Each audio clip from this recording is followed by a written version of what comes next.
Hello everyone, my name is Sulung Rama Pratiwi, with student ID number is A320240012 from Class A.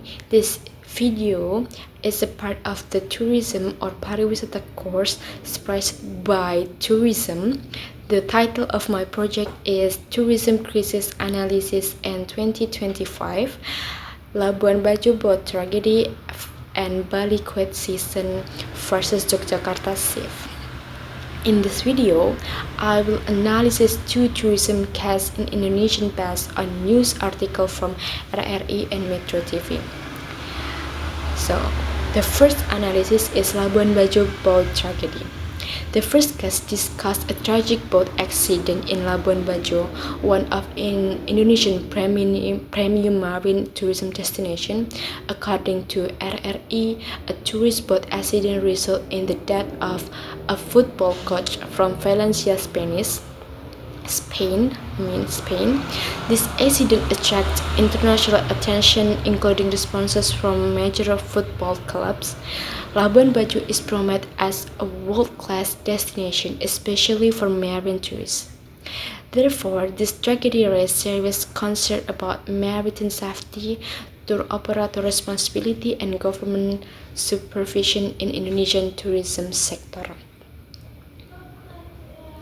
First, from the natural and environmental aspect, weather and sea conditions in Labuan Bajo are unpredictable. Strong winds, high waves, and ocean currents increase maritime risks.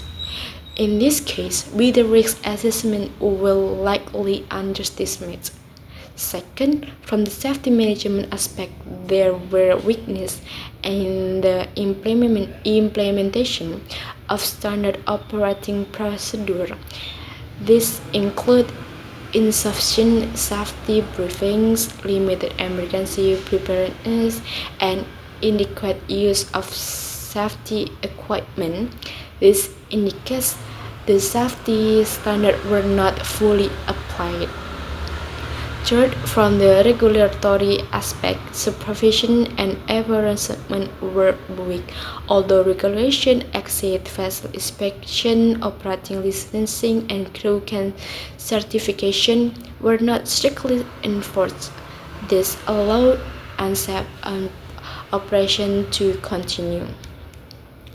Next analysis is Bali Quiet Season versus domestic tourists shifting to Yogyakarta.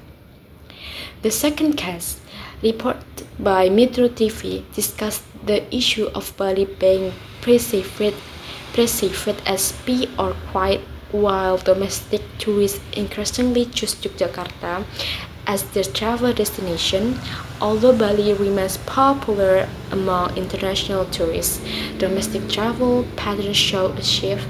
Factors such as a public perception, seasonal weather condition, and destination preference contribute to this phenomenon.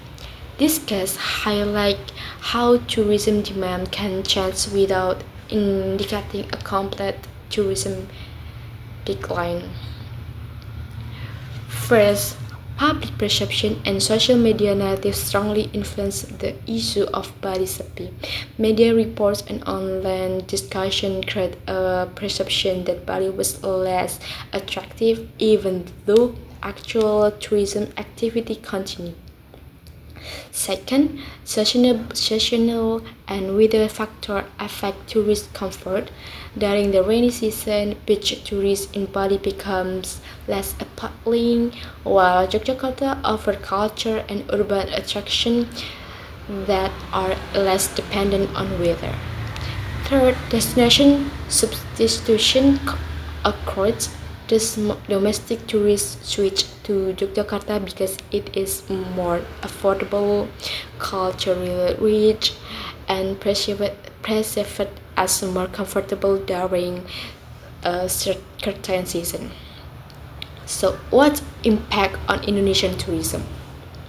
In the short term, the Labuan Bajo tragedy negatively affects trust in marine tourism safety, especially among international tourists. The Bali issue mainly affects domestic tourist movement. In the long term, repeated safety incidents could damage Indonesian tourism image is not properly managed. However, effective safety reform and communication can restore trust. Domestic tourists are more sensitive to price, perception, and media narrative, while international tourists focus more on safety.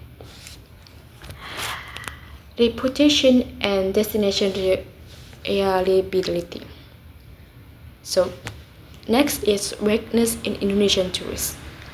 Based on these two cases, several weaknesses can be identified. First is weak enforcement of safety standards, especially in marine tourism. Second is poor crisis communication and lack of clear official information. Third is limited risk management and emergency preparedness. The last is inconsistent service quality and governance across destinations. Next is actionable solution. I have 3 points. The first is operator or industry level. Through and both, operators must conduct mandatory safety training and regularly SOP evaluation, and operation must ensure proper safety equipment and clear safety briefing for tourists. Next, second is destination. Local government and port authorities must strengthen vessel inspection and supervision, emergency responses coordination between SIR, port authorities and destination manager must be improved. Next is national level. The Ministry of Tourism and related agencies must establish national maritime tourism safety standard. A centralized crisis communication platform should be developed to manage tourism-related incidents. So in my conclusion is these two cases show that Indonesian tourist challenges involve safety management, public perception, and governments. Addressing this issue is essential for building a safe, trustworthy, and sustainable tourism industry. Thank you.